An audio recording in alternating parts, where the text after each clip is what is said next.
Então vamos lá, gente. Falando especificamente do circuito de conversão, o que é importante aí a gente prestar atenção?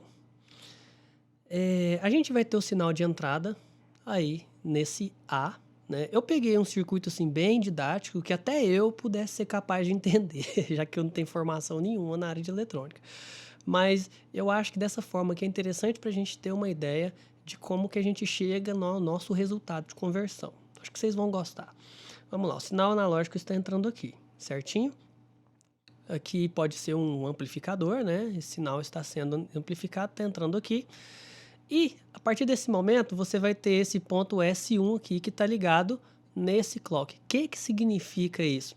Significa, a partir desse momento, que esse clock vai ser o componente que vai estar determinando o momento de amostrar. Então o clock vai fechar e abrir, fechar e abrir, fechar e abrir, várias vezes. Um monte de vezes. Talvez 44.100 vezes por segundo. E aí, esse sinal vai passar aqui para onde está C. Ele vai ficar armazenado nesse capacitor aqui e vai gerar esse sinal de saída. De forma geral, como que vai ser a captura desse sinal analógico e a conversão dele no digital? Bom, nesse ponto aqui, vai ter um valor de tensão. O clock vai vir aqui, pá, abriu. O clock abriu, então agora o conversor está amostrando. Amostrou, veio aqui para baixo, certo? E estabeleceu esse valor aqui, essa informação aqui para esse valor de voltagem. O clock fechou. O clock abriu, ele vai fazer a leitura desse ponto aqui agora. Percebe que esse entre-meio aqui, entre um ponto e outro, ele ficou desassistido, né? Ele passou batido lá, ele passou reto lá na hora de fazer a discretização. Mas, ossos da conversão, é assim mesmo que funciona. Você pega esse ponto aqui, opa, o valor correspondente a essa tensão é esse dado aqui, essa informação. Então, acontece novamente e assim sucessivamente. Deu para entender mais ou menos qual que é a ideia dessa amostragem? Então, o nosso clock, ele precisa trabalhar bem certinho, né? Para a gente fazer essas amostragens, bastante amostragem, para tentar reproduzir lá o nosso sinal analógico da forma mais fiel possível. Na prática, como que isso aqui vai resultar no nosso valor de voltagem lá daquele ponto, daquele sinal analógico? Bom, eu queria fazer com vocês um exercício aqui. Vamos supor que a gente vai ter um valor de tensão entrando aqui. Perdão, já comecei errado, tá vendo? O nosso sinal analógico vai entrar aqui. Certinho? Então aqui entrou o nosso sinal analógico. Esse aqui é um tipo de circuito para conversão digital. É um tipo. Existem vários tipos de circuito para conversão digital. Né? Esse daqui é bem simples, bem didático, com algumas portinhas lógicas, não vai ter dificuldade da gente entender. Então, nesse tipo de circuito aqui que a gente tem, o sinal vai estar entrando aqui no IN, e esse sinal ele vai ser comparado com um sinal de referência aqui. Esse sinal de referência, que aqui está setado em 6 volts, certinho? Esses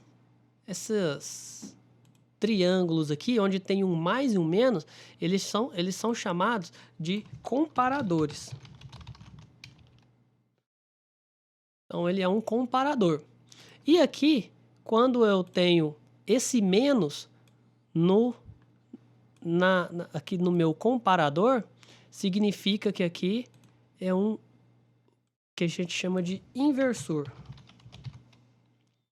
Beleza? Qual que é o trabalho desse inversor aqui? Ele vai pegar e ele vai, como se fosse alterar, mudar o valor para negativo desse sinal que está entrando aqui.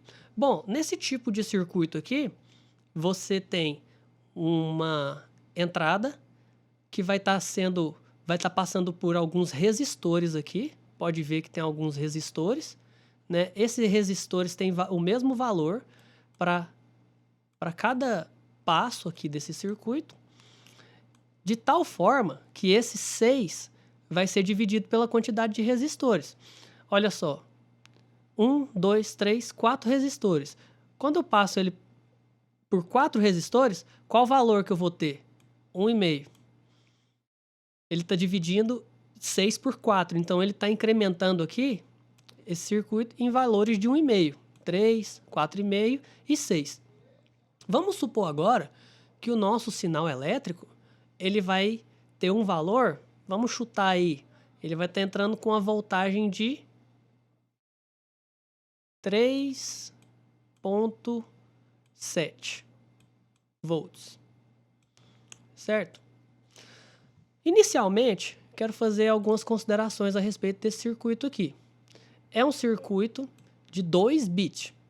Se ele é um circuito de 2 bits, qual é a resolução que a gente vai ter? Qual o número possível de combinações de 2 bits que a gente pode ter?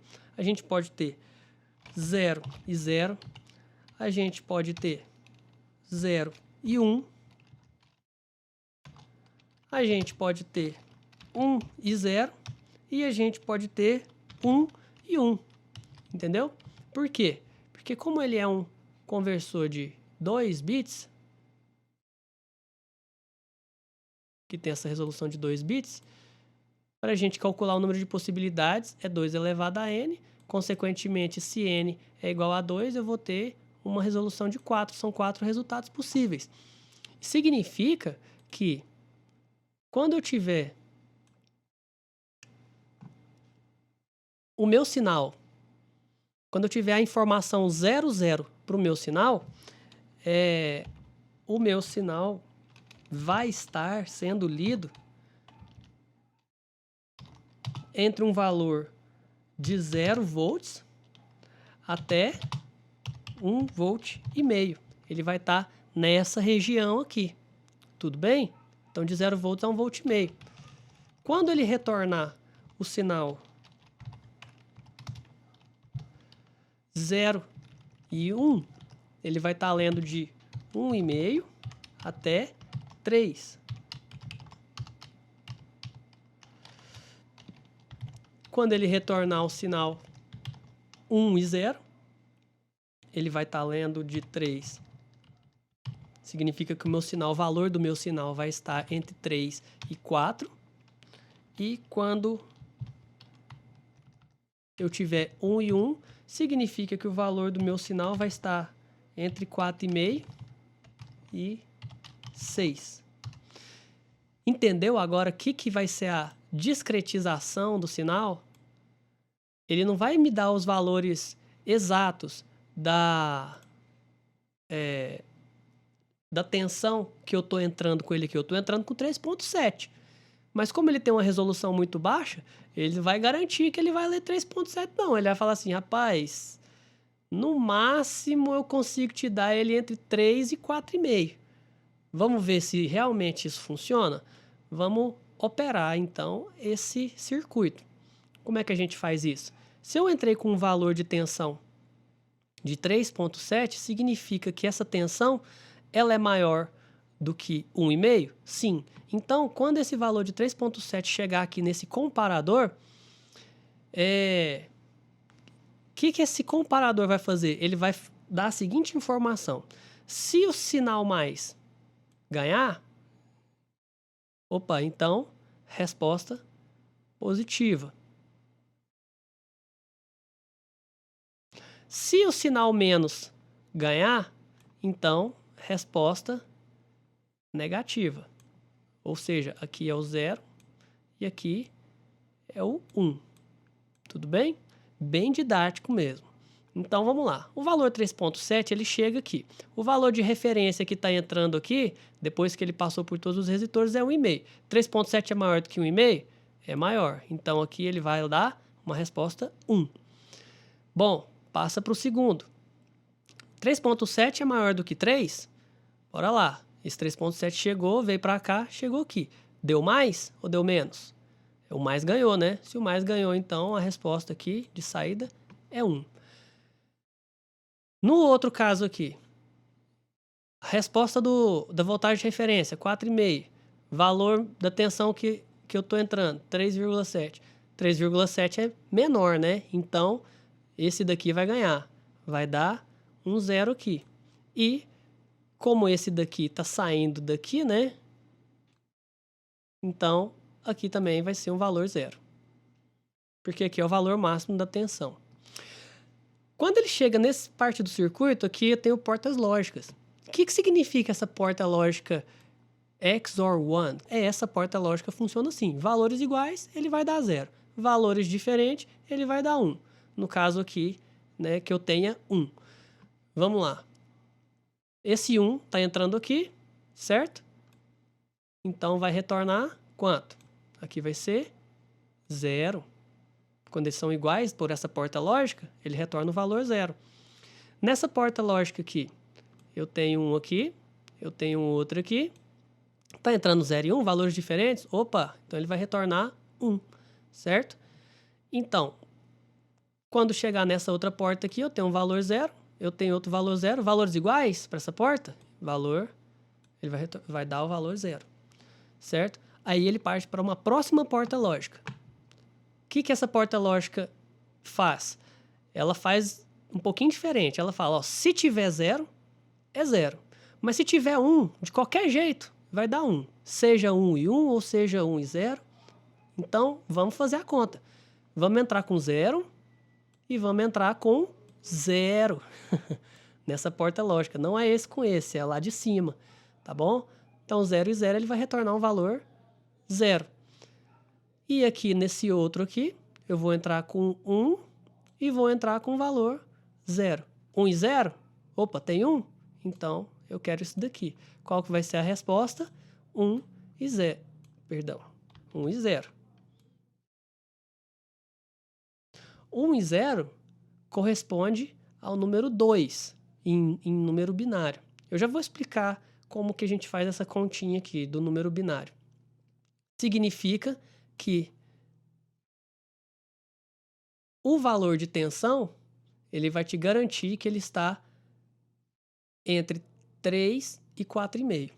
Ele não vai te falar, ele é 3,7. Você entendeu por que o sinal digital ele é um sinal discreto?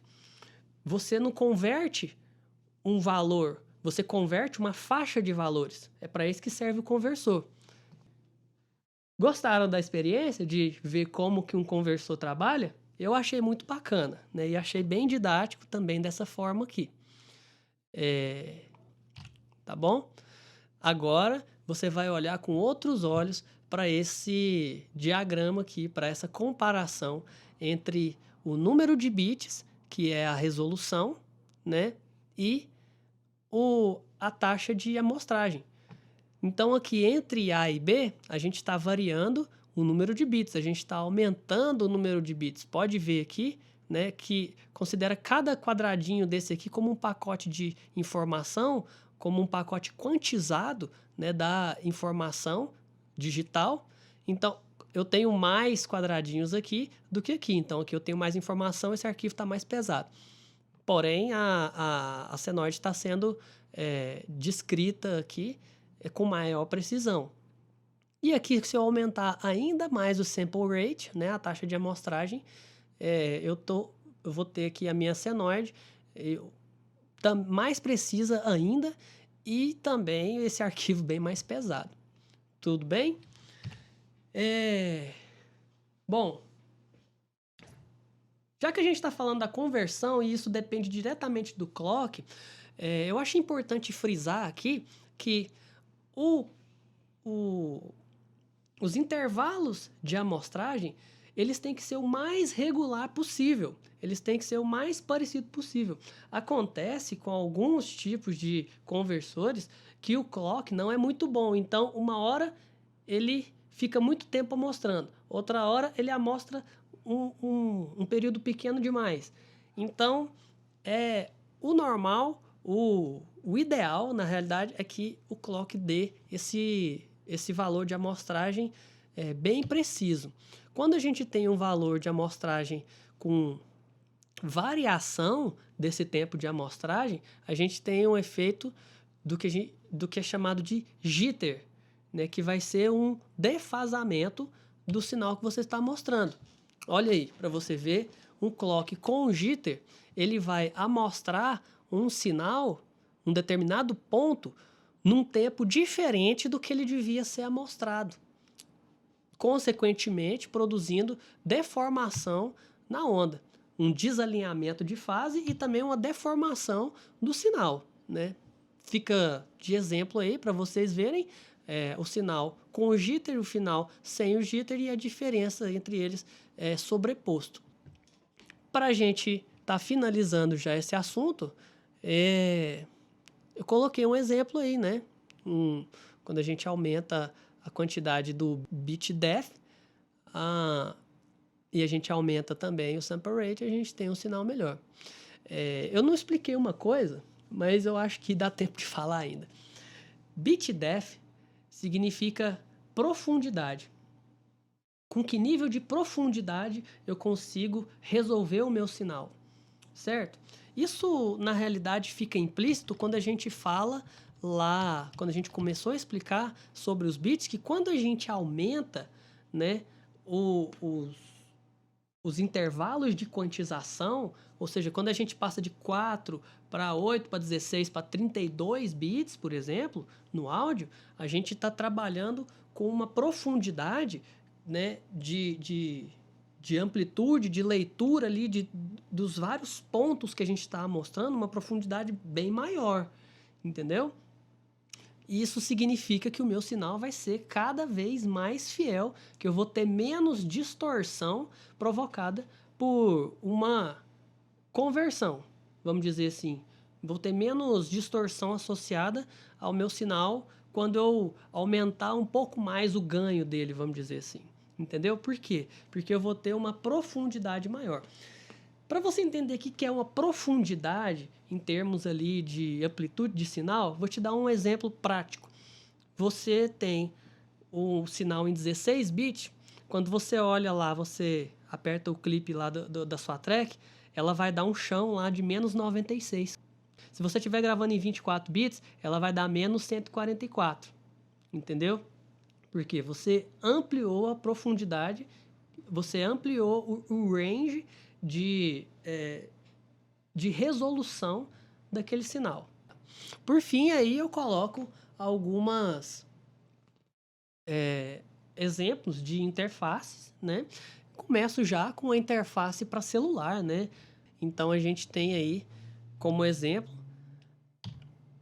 várias interfaces de áudio, né, que são disponíveis e algumas com maior nível de complexidade. Essa, por exemplo, é a que eu uso, é a Liquid Sapphire da Focusrite, né? Ela tem várias saídas, como eu uso uma mesa analógica aqui e eu gosto de pegar o meu sinal lá da minha mix e jogar ele para a mesa analógica para fazer um processamento analógico aqui, passar nos equipamentos.